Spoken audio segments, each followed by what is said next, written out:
معاویہ میں اور مولا علی میں جنگ ہوئی وہ خطائے اجتہادی تھی، خطائے اجتہادی نہیں، خطائے شیطانی تھی۔ ہم نے صرف ایک چھوٹا سا کام کیا ہے، کیا ہے؟ ایک چھوٹا سا کام کیا ہے، جو منافق تھے ان کا نام بتایا ہے۔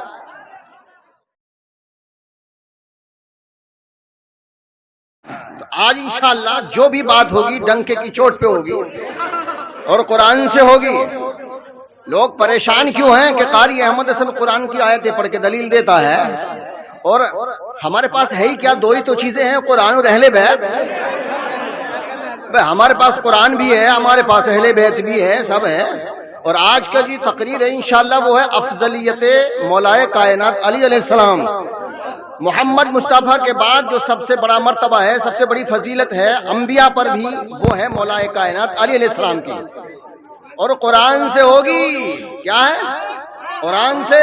دیکھو، اور یہ ہے حدیث، قرآن حدیث۔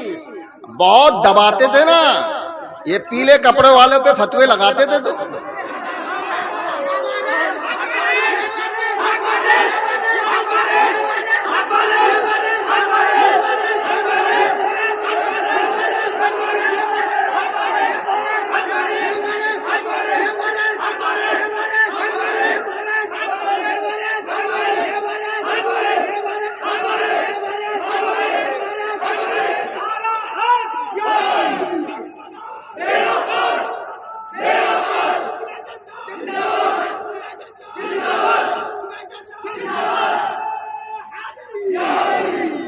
کہ صاحب پیلے کپڑے پہنتے ہیں، یہ تو کفار و مشرکین کا رنگ ہے، لہٰذا ان کی جو مشابہت ہے وہ کفار و مشرکین سے ہے۔ یہ نماز نہیں پڑھتے۔ ابے بھائی تجھے معلوم نہیں ہے، ہماری تو ہر وقت عبادت ہے۔ جب جب دل کے اندر محبت علی ہوگی وہ ہر وقت عبادت میں شمار کیا جاتا ہے جی۔ اس لیے تو حضور نے فرمایا حب علی عبادت، علی والا علی کی محبت لے کے دل میں سو رہا ہے، سونا اس کا ہے لیکن عبادت ہو رہی ہے، کھیت میں مزدوری کر رہا ہے، علی کی محبت کو دل میں بسا کے عبادت ہو رہی ہے، کاروبار کر رہا ہے، علی کی محبت دل میں ہے تو کاروبار کرنا عبادت ہے۔ یہاں تو ہر وقت عبادت چل رہی ہے۔ عزیزان ملت اسلامیہ کہ نماز نہیں پڑھتے، ارے بھیا یہاں تو ہمہ وقت نماز جاری ہے۔ لمبی لمبی زلفیں رکھاتے ہیں تو تجھے کیا درد ہو رہا ہے؟ بس سر پہ بال ہمارے ہیں، زلفیں لمبی ہمارے ہیں، درد تجھے کیوں ہو رہا ہے؟ تو عزیزان ملت اسلامیہ عمل کرے ہم، تکلیف ہوتی ہے ان کو، تو یہ منافق کی علامت ہے۔ کیا ہے منافق کی علامت؟ نہ رنگ دیکھتے ہیں نہ شکل دیکھتے ہیں، نہ رنگ دیکھتے ہیں نہ شکل دیکھتے ہیں، ذکر علی سے ہم تو نسل دیکھتے ہیں، ذکر علی سے ہم تو نسل دیکھتے ہیں۔ عزیزان ملت اسلامیہ کچھ لوگ یہ کہتے ہیں کہ مولا کائنات علی علیہ السلام کا مرتبہ جو ہے وہ صحابہ میں بھی چوتھے نمبر پر ہے۔ کہاں؟ چوتھے نمبر پر۔ دمادم مشت قلندر علی کا چوتھا نمبر، یہ کہتے ہیں نا علی کا کہ پہلا نمبر نہیں چوتھا نمبر، لیکن ہم کہتے ہیں کہ محمد کے بعد پہلا نمبر۔ تو ہم یہ ثابت کریں گے، یہ قرآن ہے نا اسی سے ثابت کریں گے۔ اچھا قرآن سے مجھے فائدہ کیا ہوتا ہے؟ کیونکہ قرآن ایک ایسی چیز ہے یا تو مانے گا اور اگر انکار کرے گا تو کافر ہو جائے گا۔ اس لیے جب میں مناظروں میں پھانس کے لاتا ہوں تو آپ نے ایک جملہ سنا ہوگا، ہاں کر یا نہ کر۔ ہاں کرے گا تب بھی پھنسے گا اور نہ کرے گا تب بھی پھنسے گا۔ چاروں طرف سے اس کو باندھ کے لاتا ہوں، یا تو فون کاٹتا ہے یا پھر گالیاں بکتا ہے۔ تو ہم نے تو بد کلامی میں بھی مناظرے جیت رکھے ہیں، جیسے کو تیسا ٹٹ فور ٹیٹ۔ تو اب قرآن کو یوں تو کہہ نہیں سکتا کہ یہ مرفوع ہے، یہ مقطوع ہے، یہ مرسل ہے، یہ ضعیف ہے، اس کی سند کمزور ہے، اسماء اور رجال میں اختلاف ہے۔ نہیں، اس میں کوئی اختلاف نہیں ہے، اس میں تو ڈائریکٹ ہے، یا تو مان یا پھر جہنمی بن۔ ہاں اچھا نہ مان کہیں تو آدمی جہنمی بنتا ہے، بھئی اللہ نے آدم علیہ السلام کو خلیفہ بنایا، شیطان نے نہ مانا، کیا ہوا؟ رائندہ درگاہ ہو گیا، آج تک لعنت ہو رہی ہے۔ کیا ہو رہی ہے؟ آج تک لعنت ہو رہی ہے۔ اسی طرح سے جو علی کو خلیفہ نہ مانے، جو علی کو خلیفہ نہ مانے، جب آدم کے نہ ماننے والے پر لعنت ہے تو علی کے نہ ماننے والے پر رحمت کیسے؟ اس پر بھی لعنت ہونی چاہیے، اس پر بھی لعنت ہونی چاہیے۔ بے شک علی تو بعد نبی لاجواب ہے، بے شک علی تو بعد نبی لاجواب ہے، کیونکہ خدا نبی کا علی انتخاب ہے، کیونکہ خدا نبی کا علی انتخاب ہے۔ اور جو بغض علی جو دل میں رکھے ہے قول مصطفیٰ، بغض علی بھائی جنگ محبت میں ہوتی ہے کہ نفرت میں؟ زور سے بولو یار، محبت ہوگی تو جنگ ہوگی کہ نہیں؟ جنگ ہو ہی نہیں سکتی جب تک دل کے اندر نفرت نہ ہو، بغاوت نہ ہو، عداوت نہ ہو، دشمنی نہ ہو، جب تک جنگ ہو ہی نہیں سکتی۔ کہ صاحب معاویہ میں اور مولا علی میں جنگ ہوئی، وہ خطائے اجتہادی تھی، خطائے اجتہادی نہیں، خطائے شیطانی تھی۔ جو کام شیطان نے کیا تھا وہی معاویہ نے کیا ہے۔ اس نے بھی اللہ کے خلیفہ کو نہ مانا، اس نے بھی اللہ کے خلیفہ کو نہ مانا۔ وہ بھی آدم کی اولاد کا دشمن، معاویہ علی کی اولاد کا دشمن، اس پہ بھی لعنت، اس پہ بھی لعنت۔ ایک سوال پورے مولائیوں اپنے دماغ میں بٹھا لو، دلوں کی تختیوں پر لکھ لو، قاری احمد حسن مولائی امرا تمہیں ایک نقطہ دے کے جا رہا ہے۔ تب بھی کوئی معاویہ پر مناظرہ کرے، صرف ایک سوال کرنا کہ جو اللہ اور رسول اور علی سے جنگ کرے، اللہ سے، رسول سے، علی سے جنگ کرے، صلح کرے، ان کو گالی دے، ان پہ لعن طعن کرے، ان پہ تبرہ کرے، ان کو برا کہے، کس کو؟ اللہ، محمد، علی کو، کہ وہ ہے کون؟ سمجھ گئے نا؟ جو اللہ کو، رسول اللہ کو، مولا علی کو برا کہے یا ان سے جنگ کرے یا صلح کرے، وہ کون ہے؟ ہاں کر یا نہ کر؟ کیا ہاں کر یا نہ کر؟ اب اگر وہ کہتا ہے کہ صاحب جو اللہ پر اور رسول اللہ پر، مولا علی پر تبرہ کرے وہ تو جہنمی ہے، وہ کیا ہے؟ 3 بار کہلاؤ، جیسے 3 بار نکاح میں ایجاب ہوتا ہے نا، طلاقیں بھی 3 بار ہوتی ہیں، صحیح طریقے سے باندھ لو اس کو، ہٹے مت لو۔ کیا؟ ہاں، وہ کون ہے؟ جہنمی۔ ہاں تو سامعین وہ کہے گا کہ جہنمی ہے، تو اب آپ ڈائریکٹ کہہ دو کہ یہ سارے کام معاویہ نے کیے ہیں۔ کیا ہے؟ یہ سارے کام معاویہ نے کیے۔ اب معاویہ نے تو نے پہلے ہاں کر لی ہے کہ معاویہ جو اللہ رسول کو، علی کو گالی دے یا ان سے جنگ اور صلح کرے وہ کون ہے؟ وہ جہنمی ہے۔ تو یہ سارے کام کیے ہیں معاویہ نے۔ اب وہ کہے گا تمہارے پاس حوالہ کیا ہے؟ نمبر لگاؤ، 99 27 88 77 06۔ یہ قاری احمد حسن کو پہنچے گا، بات کر لے، ہم بتائیں گے۔ بخاری میں دیکھ، مسلم میں دیکھ، ترمذی میں دیکھ، ابو داؤد میں دیکھ، نسائی میں دیکھ، ابن ماجہ میں دیکھ، تاریخ خلدون میں دیکھ، تاریخ تبری میں دیکھ، تاریخ یعقوبی میں دیکھ، تاریخ اسیر میں دیکھ، تاریخ کامل میں دیکھ، تاریخ اسلام میں دیکھ، جتنے بھی اسلام کی بڑی بڑی تاریخیں سب میں ملے گا کہ معاویہ نے مولا علی سے جنگ کی، معاویہ نے مولا علی پہ لعنت کی، معاویہ نے 60 سال تک 70,000 ممبروں سے گالیاں دلوائی، اور تو کہہ چکا ہے کہ جو اللہ کو، رسول اللہ کو گالی دے وہ جہنمی ہے۔ یہ سارے کام کیے معاویہ نے، تو بتا معاویہ ہوا کون؟ ہوا کون؟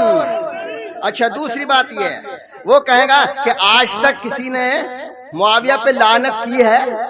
کیا کہتا کہ کسی اہل بیت نے معاویہ پر لعنت کی ہے؟ تو آپ کہو کہ معاویہ بڑا ہے کہ اللہ بڑا ہے؟ کیا بھئی معاویہ بڑا ہے؟ علی بڑے ہیں یا معاویہ بڑا ہے؟ حسن حسین بڑے ہیں یا اللہ بڑا ہے؟ جی رسول بڑے ہیں کہ اللہ بڑا ہے؟ جب اللہ نے لعنت بھیج دی تو تم ملا روکنے والا کون ہوتا ہے؟ جب یہ اللہ بھیج رہا ہے لعنت تو ملا روکنے والا کون ہوتا ہے؟ اللہ تبارک و تعالیٰ نے قرآن عظیم ارشاد فرمایا ان الذین یؤذون اللہ ورسولہ لعنہم اللہ فی الدنیا والآخرہ واعد لهم عذابا مہینا۔ سورہ احزاب پارہ نمبر 22۔ اللہ فرماتا ہے کہ جو لوگ اللہ کو، رسول اللہ کو ایذا دیتے ہیں ان پر اللہ کی لعنت دنیا میں بھی اور آخرت میں بھی، اور ان پر عذاب علیم ہے۔ کیا فرما رہا دیکھو، یہ قرآن کریم ہے، یہ میرا گھر کا نہیں ہے، اور ترجمہ بھی ہے کنز الایمان۔ کیا ہے؟ کنز الایمان۔ یہ لکھ رہے ہیں بے شک جو ایذا دیتے ہیں اللہ اور اس کے رسول کو ان پر اللہ کی لعنت ہے دنیا اور آخرت میں، اور اللہ نے ان کے لیے ذلت کا عذاب تیار کر رکھا ہے۔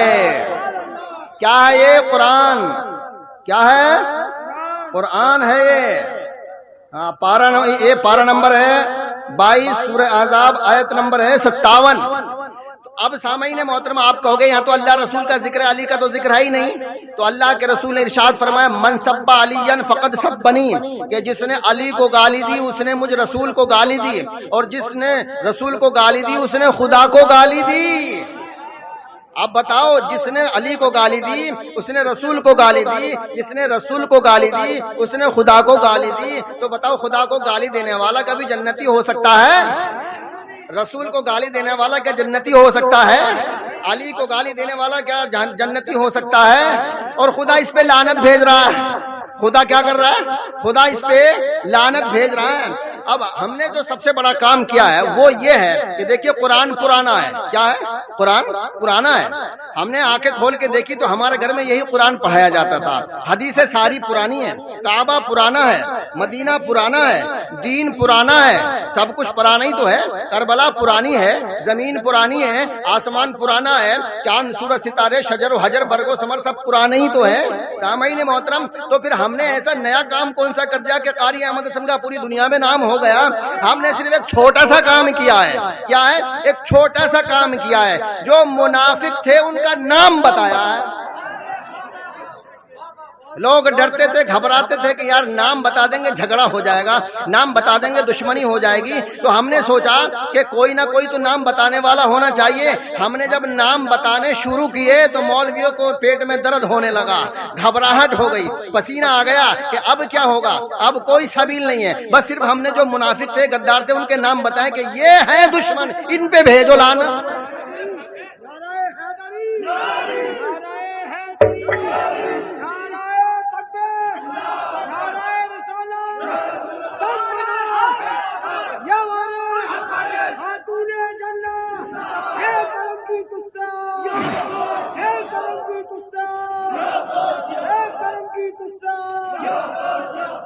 یہ نہیں ہو سکتا کہ ظالم بھی رضی اللہ، مظلوم بھی رضی اللہ، ہے اپنی محبت کا انداز جدا گانا، ظالم سے بھی الفت ہے، مظلوم سے بھی آرانا۔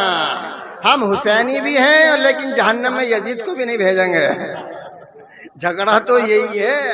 سامعین محترم، اب بات چل رہی تھی نا چوتھے نمبر کی، تو وہ سن لیجئے گا، صرف 2-3 جملے بولوں گا انشاءاللہ الرحمن، اس کے بعد اپنی اصل ٹاپک پر آ جاؤں گا، کیونکہ مجھے تو یہی نہیں پتا چل رہا کہ مجھے جانا کدھر تھا، میں چلا کدھر گیا، ابھی تو میں اپنے موضوع پر بھی نہیں آیا ہوں۔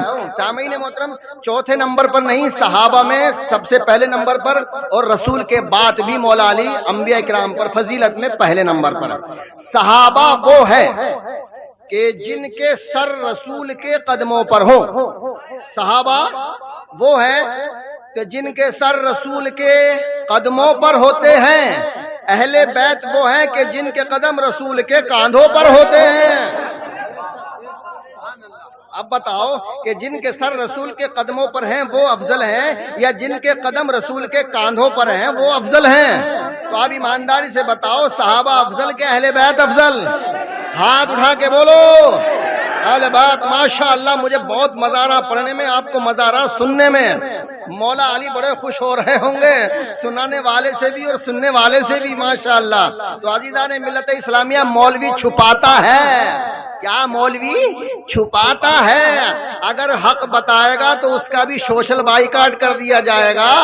تو پھر نذرانے کے جو رمضان میں 1-1 لاکھ روپے لا رہا ہے، وہ 1 لاکھ روپیہ نہیں ملے گا ہے، اور تقریر کے جو 50 ہزار روپے اکاؤنٹ میں ڈلوا رہا ہے پھر وہ اکاؤنٹ میں نہیں کوئی ڈالے گا، کیونکہ مولا علی والے کسی سے طے نہیں کرتے، علی والے کسی سے طے نہیں کرتے، علی والوں کو اللہ پہ بھروسہ ہوتا ہے، روزی رازق کے ہاتھ میں ہے۔ عزیزان ملت اسلامیہ، جب میں کٹر پکا بریلوی تھا 8 مسجدیں دیوبندیوں سے مناظرے کر کر کے بریلویوں کو میں نے دی، سامعین محترم دیوبندی میرے نام سے کانپتے تھے، میں 27 مناظرے بریلوی بن کر دیوبندیوں سے، شیعوں سے، اہل حدیث سے، سب سے کر چکا ہوں، لیکن اس وقت بھی اللہ تبارک و تعالی مجھے فتح فرماتا تھا، اور جب سے میں حق سنی مولائی ہوا ہوں پروگراموں کی پہلے سے زیادہ لائن لگ رہی ہے، مجھے فرصت نہیں ہے۔ سامعین محترم، جب میں بریلوی تھا تو کوئی نہیں جانتا تھا، اور جب سے مولائی بنا ہوں دنیا جان گئی، جب تک بکے نہ تھے تو کوئی پوچھتا نہ تھا، جب تک بکے نہ تھے تو کوئی پوچھتا نہ تھا، یا علی تمہارے در پہ آ کے انمول بن گئے، تمہارے در پہ آ کے انمول بن گئے۔ عزیزان ملت اسلامیہ، صحابی وہ ہے کہ جو دوران نماز رسول بلائیں تو صحابی کو نماز توڑ کے چھوڑ کے رسول کی خدمت میں آنا ضروری ہے۔ جملہ سن لیجئے گا، صحابی وہ ہے نماز پڑھ رہا ہو، رسول بلائیں ادھر آ تو نماز توڑ دے، چھوڑ دے، رسول کی فرما برداری کرے۔ اگر اس نے نماز نہ توڑی، نماز نہ چھوڑی تو پھر وہ مسلمان نہیں رہتا۔ کیا مسلمان نہیں رہتا؟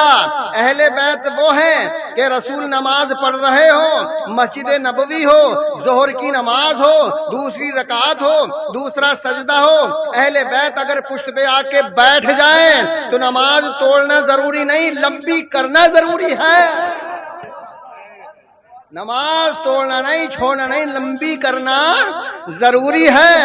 اب یہ بتاؤ کہ صحابی تو نماز توڑتا ہے رسول کے حکم کی وجہ سے، اور اہل بیت وہ ہیں کہ رسول جس کی وجہ سے نماز کو لمبا کر دیتے ہیں۔ اب صحابی افضل کہ اہل بیت افضل؟ زور سے بولو یار۔ تو اس 1400 سال ہو گئے، معاویہ کے شیعوں کو ابھی تک سمجھ میں نہیں آئی کہ اہل بیت افضل ہے یا صحابی افضل ہے۔ 1400 سال سے اب تک حق چھپاتے چلے آئے ہیں، اب تمہاری دھجیاں اڑ جائیں گی انشاءاللہ الرحمن۔ صحابہ رسول کی رضا چاہتے ہیں، صحابہ کرام رسول کی رضا چاہتے ہیں کہ رسول ہم سے راضی ہو جائے، اور رسول اہل بیت کی رضا چاہتے ہیں کہ اہل بیت مجھ سے راضی ہو جائے۔ اب ایماندار سے بتاؤ، جو رسول کی رضا چاہتا ہے وہ افضل ہے یا رسول جس کی رضا چاہتے ہیں وہ افضل ہے؟ زور سے بولو یار۔